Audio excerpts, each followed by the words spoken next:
They ran the test twice, because the first time, they thought the machine was broken. The genetic markers didn't line up. The lineage didn't fit. The family tree, the one printed in textbooks, displayed in museums, repeated in documentaries for decades, began to fracture under a sequence of letters buried inside ancient bone.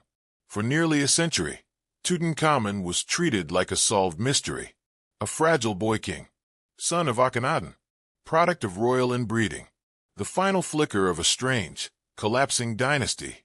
His golden mask became shorthand for ancient Egypt itself. His tomb, discovered intact in 1922, was the greatest archaeological spectacle of the modern age. But the body inside that coffin still had something to say. And in 2010, it finally spoke. When the Egyptian Supreme Council of Antiquities announced a large-scale DNA project on royal mummies of the 18th dynasty, it sounded routine. Scientific housekeeping. A way to confirm what historians already knew. The plan was simple. Extract genetic material from carefully selected mummies, compare markers, confirm relationships, settle debates about parentage and health. What no one expected was that the data would destabilize the narrative. Extracting DNA from a 3,300-year-old mummy is not like running a cheek swab. The tissue is brittle, contaminated, saturated with resins and chemicals from mummification. For decades, scientists believed retrieving usable ancient DNA from Egyptian mummies was nearly impossible due to heat and humidity degrading genetic material over millennia. But techniques had improved. Clean rooms were built. Contamination protocols tightened.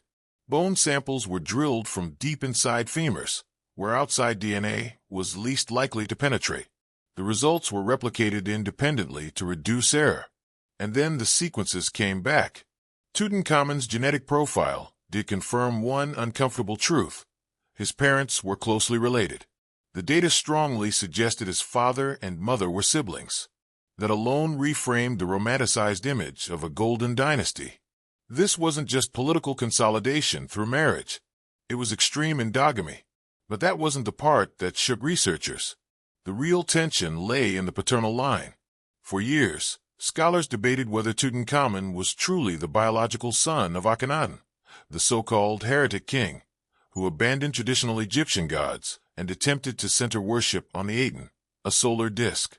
The artistic revolution during Akhenaten's reign depicted elongated skulls, narrow limbs, almost alien-like forms. Some speculated genetic disorders. Others argued it was stylistic symbolism. The assumption was neat. Akhenaten fathers Tutankhamun. The old religion returns under the boy king. Order restored. Except DNA doesn't care about tidy historical arcs. The Y chromosome markers link Tutankhamun to a mummy identified as KV55, widely believed to be Akhenaten. That seemed to confirm the lineage. But deeper analysis raised more questions than answers, because KV55's identity was not as secure as previously thought. The skeletal age of the KV55 mummy didn't consistently match Akhenaten's expected age at death. Some assessments suggested a man in his early 20s. Others argued late 30s. The inscriptions in the tomb were damaged, reworked, names erased, cartouches altered. If KV55 wasn't Akhenaten, or if the dating was off, then the genetic anchor of the entire dynasty drifted. And then came the maternal side. Tutankhamun's mother was identified genetically as a mummy known as the Younger Lady from tomb KV35. She, too, was a daughter of Amenhotep III and Queen Tai, making her Akhenaten's full sister. But here's the fracture line. Her identity remains officially unknown. Not Nefertiti, not a well-documented queen. An unnamed royal daughter whose existence barely survives in the historical record. For decades, popular imagination cast Nefertiti as Tutankhamun's mother, the elegant queen, the iconic bust, the powerful consort. It made narrative sense, but the DNA ruled her out, at least based on current identifications. And that left a vacuum, because if the genetic mother is someone almost erased from history, then the story we told about succession, power, and inheritance becomes unstable. It gets worse. The DNA project also attempted to screen for diseases. CT scans revealed a fractured leg shortly before Tutankhamun's death. Malaria parasites were detected in his remains. Multiple health complications were suggested: bone necrosis, a possible clubfoot, compromised immunity. For years, theories ranged from assassination to chariot accidents. Dramatic endings fit dramatic kings. But the genetic and radiological evidence painted a more fragile picture.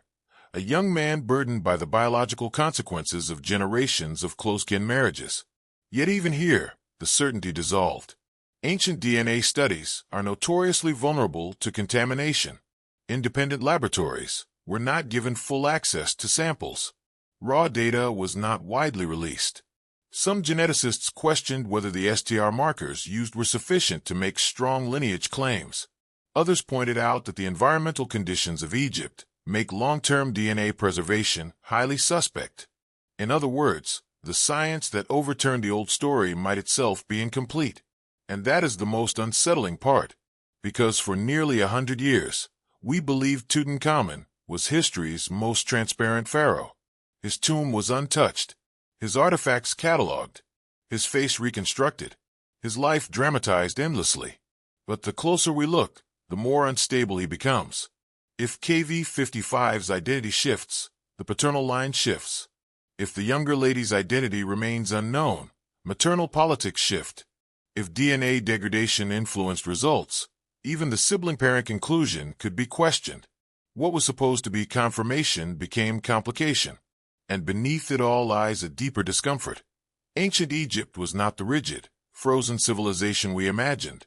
It was fluid, chaotic, politically desperate during the Amarna period. Names erased, monuments defaced, religious revolutions imposed and then reversed. Genetics doesn't just reveal family trees. It exposes instability. Consider this. The 18th dynasty was one of Egypt's most powerful eras. Massive building projects, international diplomacy, wealth beyond precedent. And yet within a few decades, the royal lineage collapses into obscurity, succession crises, and near erasure from official records. The DNA evidence suggests the biological fragility of that lineage mirrored its political fragility. Close-kin marriages weren't rare among royalty. They were strategic, designed to preserve divine bloodlines. But when strategy ignores biology, consequences accumulate silently across generations. Tutankhamun may have been the living result of that accumulation. A boy placed on a throne not because he was strong, but because there was no one else left. And if that's true, then the golden mask becomes something else entirely. Not a symbol of eternal power, but a monument to the end of a line. What makes this revelation so disruptive isn't just the science. It's what it does to the myth. For over a century, Tutankhamun was packaged as a dazzling rediscovery, a story of lost splendor returned to the world. But DNA strips away romance. It replaces legend with inheritance patterns and mutation risk. It asks uncomfortable questions. What if the most famous pharaoh in history was never meant to rule? What if the dynasty that built temples to eternity was already genetically cornered? The problem with rewriting history is that history rarely collapses all at once. It erodes. After the 2010 DNA announcement, headlines simplified the findings into clean conclusions. Incest confirmed, father identified, mother identified, disease detected. The public absorbed it quickly. The myth adjusted. Documentaries updated their scripts. But inside academic circles, the conversation didn't settle. It splintered. Because the real implications of the Tutankhamun DNA project were never just about who his parents were. They were about how much of the Amarna period had been reconstructed on assumptions that suddenly felt unstable. For decades, the late 18th dynasty was pieced together like a damaged mosaic. Names scratched out, reliefs recarved, royal figures erased from temple walls after political reversals. Akhenaten's religious revolution had been so disruptive that later rulers attempted to wipe him from memory. That erasure created gaps scholars filled with educated inference. DNA was supposed to close those gaps. Instead, it exposed how fragile those inferences were. Take the KV-55 mummy, officially identified by the Egyptian team as Akhenaten, based on genetic links and circumstantial evidence. If KV-55 is indeed Tutankhamun's father, then the sibling-parent conclusion holds. But if KV-55 were instead Smenkhare, a shadowy, short-lived co-regent whose identity remains deeply debated. Then the entire paternal reconstruction shifts. Smenkhare appears briefly in the record, then disappears. Some scholars argue he ruled alongside or immediately after Akhenaten. Others question whether he was a distinct individual at all. The inscriptions are sparse, the chronology compressed, the political atmosphere unstable. If KV-55 were Smenkhare, and not Akhenaten, then Tutankhamun's father might not have been the famous heretic king after all. That possibility doesn't just alter a family tree. It changes the narrative arc of Egypt's religious whiplash.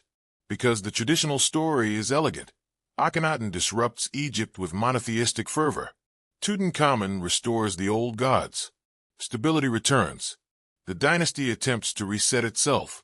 But if Tutankhamun was not directly Akhenaten's son, the restoration becomes less personal and more strategic. Less filial correction, more political survival. And politics during the Amarna aftermath was anything but simple. When Tutankhamun ascended the throne, he was around 8 or 9 years old, a child placed in a collapsing ideological vacuum. The capital had shifted under Akhenaten. The priesthood of Ammonius had been sidelined. Economic structures were strained by radical religious centralization. The restoration of traditional worship under Tutankhamun might not reflect his convictions at all. It likely reflects the influence of powerful advisors, figures like Ai and Hormeb, who later claimed the throne themselves. Which raises another uncomfortable thought. If Tutankhamun was genetically fragile, physically compromised, and politically manipulated, then he may have been less a ruler and more a bridge, temporary, necessary, expendable. The DNA findings about his health amplify this perception. CT scans revealed a cleft palate, skeletal abnormalities, and evidence of necrosis in his foot bones. He likely walked with difficulty. Multiple walking canes were found in his tomb, once dismissed as ceremonial, but now reinterpreted as practical necessities. Malaria DNA detected in his remains suggests he suffered repeated infections. Stack those factors together. Compromised immunity, bone degeneration, a severe leg fracture shortly before death. The assassination theories begin to fade. Instead of murder, what emerges is biological vulnerability. And vulnerability at the center of empire is destabilizing. Royal sibling marriages were not unique to Egypt. They reinforced claims of divine blood, but the genetic cost accumulates invisibly. Modern genetics makes this clear. When close relatives reproduce over multiple generations, recessive disorders surface with increasing frequency. The 18th dynasty practiced such unions strategically, but strategy has consequences. If Tutankhamun was the culmination of repeated sibling pairings, then his physical condition becomes less mysterious and more predictable, and that reframes his short reign, not as tragic coincidence, but as structural inevitability. Yet even here, caution creeps in. Some independent geneticists have criticized the methodology of the 2010 study. The use of short tandem repeat STR markers, while common in forensic analysis, may not provide the resolution needed for definitive ancient lineage mapping. Full genomic sequencing was not conducted at the time. Environmental degradation may have skewed allele readings. Moreover, access to the raw genetic data has been limited. Replication by independent international laboratories has not occurred at scale. In modern science, replication is credibility. Without it, conclusions remain provisional, which means we are balancing two uncertainties: the uncertainty of the old historical reconstruction and the uncertainty of the new genetic correction. That tension creates a strange intellectual limbo. If the sibling-parent model is correct, it explains Tutankhamun's health and early death. It aligns with CT evidence. It fits within known royal practices. But if contamination or misidentification influence results, we may be building a new narrative on unstable ground. And here's where the broader implication surfaces. The Amarna period was already a moment of rupture. Religious upheaval, artistic transformation, political consolidation, and then reversal. It was a dynasty under stress. What the DNA project did was shift that stress from ideology to biology. It suggested that the instability wasn't only theological or political. It was genetic, a ruling family narrowing its own future through repeated internal pairing. A throne passed down a line growing thinner with each generation. A child king inheriting not just a crown, but accumulated biological risk, and then dying before adulthood. The golden mask preserved perfection. The DNA suggested fragility. For nearly a century, Tutankhamun's fame rested on spectacle. Howard Carter's discovery, the curse myths, the treasure exhibitions touring the world.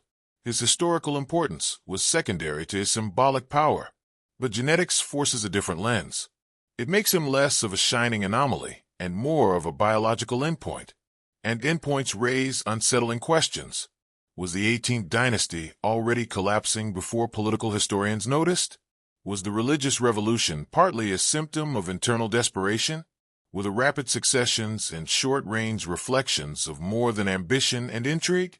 If biology and politics were intertwined, then the DNA test did more than correct a family chart. It exposed the possibility that one of history's greatest civilizations reached a turning point not only through ideology, but through inheritance. And if that's true, then Tutankhamun's story isn't about a mysterious death. It's about a dynasty running out of viable futures, which makes what comes next even more disturbing. There is something deeply unsettling about the idea that an empire can look invincible on its monuments while quietly weakening at its core. The temples of the 18th dynasty still tower over the Nile. The reliefs still show triumph. The inscriptions still boast of divine favor, military victories, eternal stability. From the outside, it was an era of expansion and wealth. But inside the royal bloodline, something else may have been happening. If the DNA evidence is even partially accurate, the dynasty was compressing itself, generation after generation, into an increasingly narrow genetic corridor. Sibling marriages were not occasional anomalies. They were deliberate. They were policy. Amenhotep III married Tai, who was not his sister, but their children did not always follow that pattern. Akhenaten appears to have taken at least one of his sisters as a secondary wife. The younger lady, identified genetically as Tutankhamun's mother, was both daughter of Amenhotep III and sister of the man widely believed to be Akhenaten. That means Tutankhamun was not simply born into royalty. He was born into a closed system, and closed systems behave differently over time. Modern population genetics shows that in isolated gene pools, recessive traits surface more frequently. Skeletal deformities, immune deficiencies, developmental complications. These are not dramatic cinematic twists. They are quiet statistical consequences. When CT scans of Tutankhamun's mummy revealed a partially cleft palate, bone necrosis in his foot, and structural fragility in his skeleton, it forced historians to reconsider the image of the boy king riding chariots into glory. He likely struggled to walk without assistance. Over 100 walking sticks were found in his tomb. For years, they were dismissed as ceremonial objects, symbols of authority. But where patterns suggest many were used extensively, the image shifts. Instead of a vigorous young ruler cut down by intrigue, we see a physically vulnerable adolescent navigating palace corridors with a cane. And vulnerability at the center of power invites influence. During Tutankhamun's reign, two figures loom large, Ai and Horemheb. Both were older, experienced, deeply embedded in the administrative and military apparatus of Egypt.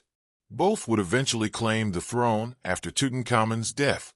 A young, physically compromised king becomes politically useful in such an environment, not as a tyrant, not as a visionary, but as a symbol of continuity, a name that could legitimize decisions made by stronger hands behind the curtain.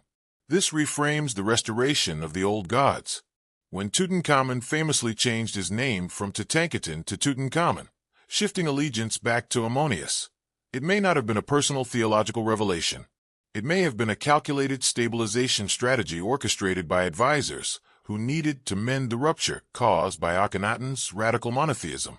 If the royal lineage was biologically thinning, political stability became even more urgent. And then comes the most haunting detail. Tutankhamun left no surviving heir. 2 mummified fetuses were found in his tomb, likely his daughters. Both appear to have been stillborn or died shortly after birth. If the DNA results are correct, these children would also have inherited a tightly interwoven genetic legacy. The dynasty did not simply lose a king. It lost its immediate future. After Tutankhamun's death, I assumed the throne briefly. Then Horemheb. And when Horemheb died without a surviving heir, he appointed a military official named Paramesu as successor, who became Ramesses I, founder of the 19th dynasty. The bloodline shifted.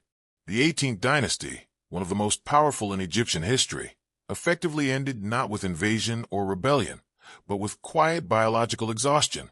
That interpretation is not universally accepted. Some historians resist linking genetic fragility directly to dynastic collapse. Political instability, religious backlash, foreign pressures, all played roles. But the timing is difficult to ignore.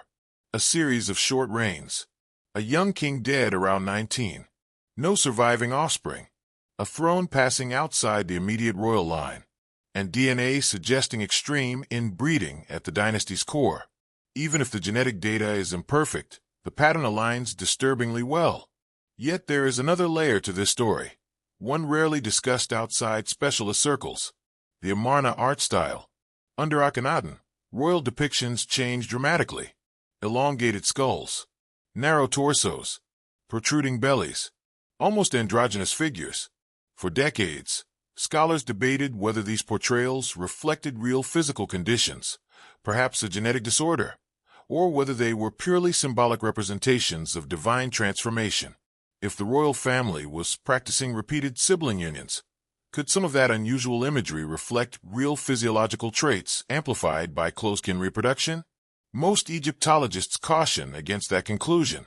Artistic conventions can shift without biological cause, but the DNA findings reopen that question. What if the art was not entirely metaphor? What if at least some of it was observation? That possibility is uncomfortable because it blurs the line between religious ideology and genetic reality. Akhenaten presented himself as uniquely connected to the Aten, the sun disk. His physical form and art diverged from tradition. If his body also diverged from typical royal norms due to inherited traits, the boundary between divinity and biology becomes thin. And then we arrive at a chilling symmetry. A dynasty that claimed divine blood tightened its lineage to preserve sacred purity. That tightening may have weakened it.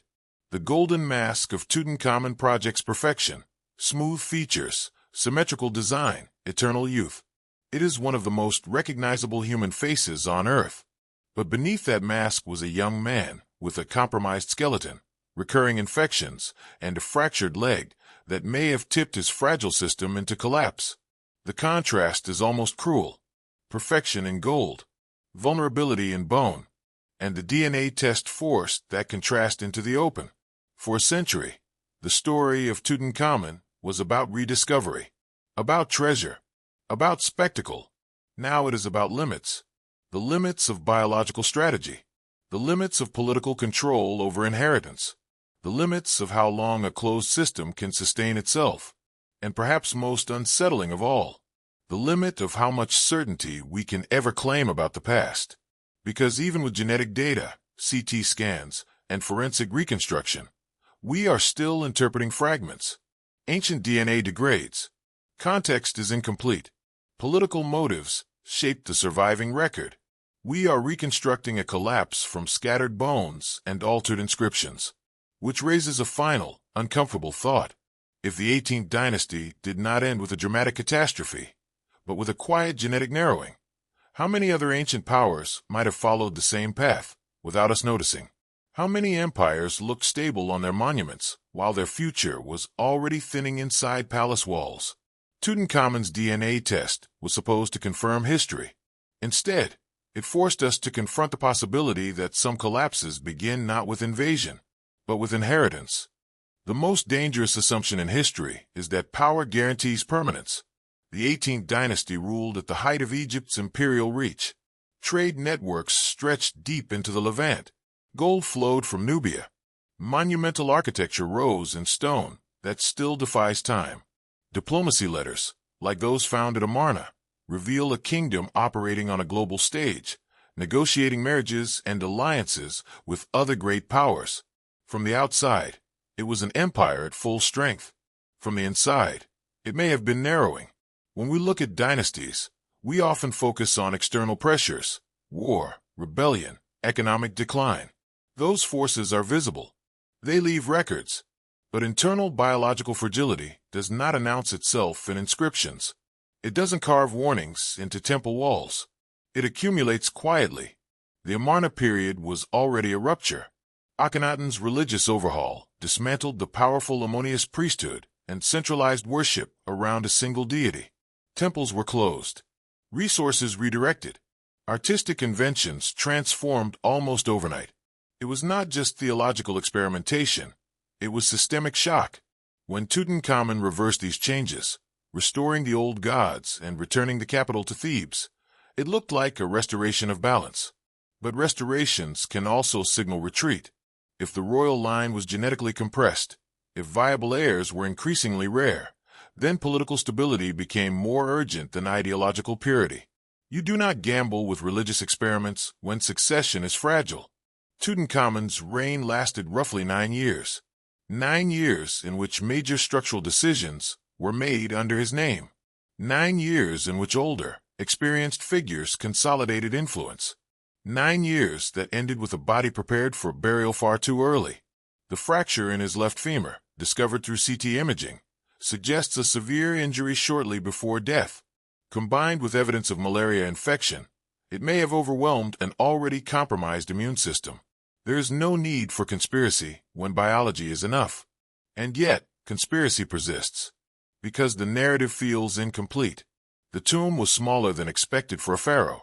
Some artifacts appear repurposed. Items bearing other names were modified. His burial may have been rushed. If Tutankhamun's death was sudden and unplanned, it reinforces the idea that the dynasty was not prepared for longevity. No stable heir. No long-term succession strategy beyond shifting power to advisors. After his death, I married Tutankhamun's widow, Akhenaten, herself a daughter of Akhenaten. The pattern of internal consolidation continued, but it was temporary. Within a few years, Horemheb seized control and, in a decisive move, erased much of the Amarna lineage from official king lists. Akhenaten, Smenkhare, Tutankhamun, and I were largely omitted. Horemheb positioned himself as the legitimate successor of Amenhotep III, skipping the entire chaotic chapter. This erasure complicates everything, because when official records deliberately remove names, modern historians are forced to reconstruct sequences from damaged fragments. The DNA project entered this already distorted landscape. If the Amarna rulers were intentionally excluded from later narratives, then genetic confirmation becomes more than academic. It becomes one of the few objective anchors left. But even anchors can drag. Some scholars argue that the 2010 DNA study was conducted under tight national control, limiting international oversight. Without independent replication, the conclusions remain persuasive but not definitive. Ancient DNA is fragile. Cross-contamination is a constant risk. Laboratories must maintain extreme sterility to avoid modern genetic intrusion. And Egypt, with its hot climate, is one of the least forgiving environments for long-term DNA preservation. Later genomic studies on other ancient Egyptian remains have shown that usable DNA is rare and often degraded. That doesn't invalidate the Tutankhamun findings, but it places them in a zone of caution. So we are left with layered uncertainty. The historical narrative was incomplete. The genetic correction is powerful but debated. The political context was volatile. The biological evidence suggests fragility. And the dynasty ends shortly afterward. It is tempting to weave these threads into a single, dramatic conclusion, that the 18th dynasty collapsed because it narrowed itself genetically beyond sustainability. But history resists simplicity. Empires fall for multiple reasons at once. Religious backlash, economic strain, military recalibration, shifting alliances, all were active forces during this period. Horemheb's reform stabilized Egypt long enough for the 19th dynasty to emerge strong under Ramesses II. Egypt did not collapse as a civilization, but a bloodline did, and that distinction matters. The DNA test forces us to separate the myth of eternal kingship from the biological reality of human inheritance. Pharaohs claimed divine descent. They married within their own family to preserve sacred purity. They built monuments declaring themselves sons of gods. Yet their bodies obeyed the same genetic laws as everyone else. Recessive traits do not respect divinity. Immune systems do not negotiate with ideology. Bones fracture the same way, whether you are a farmer or a king. Tutankhamun's legacy is usually framed through spectacle, the glittering mask, the treasure exhibitions, the curse legends. But if we step back, his significance may lie elsewhere. He represents a collision point between mythology and molecular biology, between political ambition and genetic probability, between permanence and limitation. If the DNA findings hold, then the most famous pharaoh in history was born into a dynasty that had already constrained its own future. His short life becomes less mysterious and more structural, not a singular tragedy, but the visible crest of a long, quiet accumulation.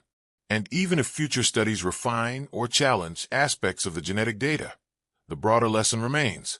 No dynasty, no matter how powerful, can insulate itself from biological consequence indefinitely. The temples endure. The statues endure. The golden mask endures. But bloodlines are finite. And sometimes, the fall does not begin with an invasion force on the horizon. It begins generations earlier, in decisions made to preserve power at any cost. There's one more layer to this story that makes it even more destabilizing. Because once DNA enters the historical conversation, it does not stop at Tutankhamun. It forces us to reconsider the entire architecture of how ancient history has been reconstructed. For generations, Egyptology relied on inscriptions, monuments, burial goods, stylistic analysis, and cross-referenced king lists. These tools built an extraordinary framework. Chronologies were refined, relationships proposed, political transitions mapped, but all of it depended on interpretation. Hieroglyphs can be erased. Names can be recarved, monuments can be repurposed, and propaganda is not a modern invention. The Amarna period is perhaps the clearest example of this fragility. Akhenaten did not just alter religious practice, he altered artistic representation, state ideology, and even the physical layout of the capital. After his death, much of that was dismantled with deliberate force.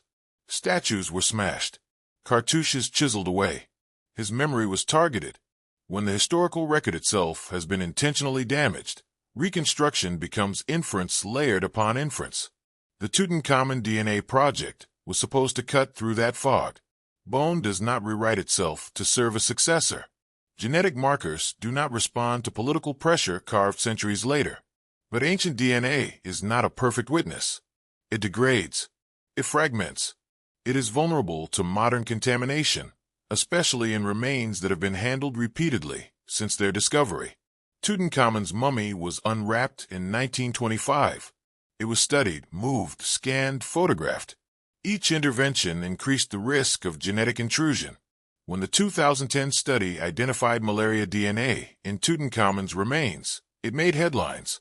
But detecting ancient pathogen DNA is extraordinarily complex. The line between authentic ancient sequence and modern contamination can be razor-thin. Even minute amounts of foreign DNA can distort results. Similarly, the identification of familial relationships through STR markers is powerful but not absolute. STR analysis can indicate probability of close kinship, but without full genome sequencing, nuance is lost. And here lies the paradox. We trust genetics because it feels objective. It is data, not interpretation. It is molecular, not symbolic. But in ancient contexts, even genetics becomes interpretive. A degraded sequence must be reconstructed. A contaminated sample must be filtered. A probabilistic match must be contextualized. In other words, the DNA test does not end debate. It shifts it to a different arena, which means that what collapsed in 2010 was not certainty. It was confidence. Confidence in the neatness of the narrative. Confidence in the simplicity of lineage. Confidence that the most famous archaeological discovery in history had already given up all its secrets. The more we learn about Tutankhamun, the less stable he becomes. Even the question of his face, once thought settled through forensic reconstruction, remains fluid. Different reconstructions produce subtly different features. CT scans reveal structural asymmetries. Artists smooth them. Museums prefer balance. The golden mask, ironically, may be the least accurate representation of the person beneath it. It was idealized, refined, designed to reflect divine perfection. The body inside that mask tells a different story. And perhaps that contrast is the true heart of this revelation. For a century, Tutankhamun symbolized discovery, the intact tomb, the glittering treasure, the sense that something ancient and pure had survived untouched. But survival is not the same as truth. What survived was a burial chamber. What was buried was a fragile lineage. The DNA test did not destroy Tutankhamun's legacy. It transformed it. He is no longer simply the boy king whose tomb dazzled the modern world. He becomes a case study in the limits of dynastic engineering. Ancient rulers believed they could manipulate succession through marriage strategy. They believed divine blood could be preserved by narrowing it. They believed power could be concentrated without consequence. Modern genetics suggests otherwise. When a gene pool shrinks repeatedly, resilience shrinks with it. Tutankhamun's stillborn daughters, if they were indeed his biological children, become haunting evidence of that narrowing. They represent potential futures that never stabilized. The line did not continue through him. And in a civilization obsessed with eternity, with continuity, with legacy carved in stone, that silence is profound. There is something almost poetic in the fact that the most intact royal tomb in Egypt belonged to a king whose biological future did not extend beyond his burial. His monuments were not vast temples. His reign was not transformative. His military campaigns were not legendary. Yet his genetic profile now influences how we interpret one of the most dramatic chapters of Egyptian history. And that leads to a final destabilizing realization.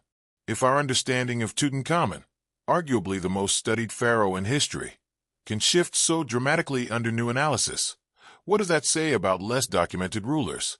How many accepted genealogies rest on assumptions that have never been tested? How many historical facts survive simply because they were never subjected to molecular scrutiny? The DNA test was not just about one king. It was about the vulnerability of historical certainty. It exposed how much of ancient history is a balancing act between incomplete records and modern interpretation. And perhaps the most uncomfortable truth is this. We do not fully know the end of the 18th dynasty. We know its monuments. We know its art. We know fragments of its political decisions. But its biological reality, its internal fragility, remains partially obscured. The test cracked the surface. It did not finish the excavation. And as genetic technology advances, full genome sequencing, deeper contamination controls, broader comparative databases, the story may shift again. Tutankhamun's bones are still in the Valley of the Kings. They are not done speaking. The question is whether we are ready for what they might say next.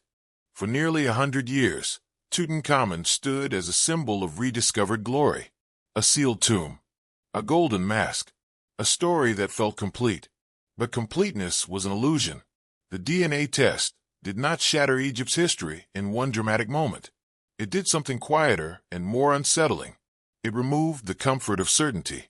It showed that even the most famous pharaoh in the world can still be misunderstood at the most fundamental level, his own bloodline.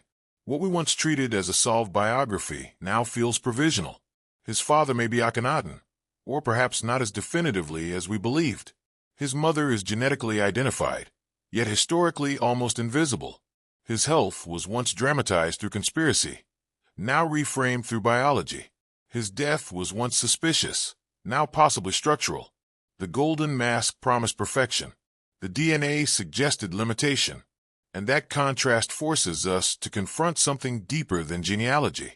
Ancient Egypt mastered permanence in stone. It engineered continuity in ritual. It built monuments designed to defy time itself. Pharaohs were not supposed to fade.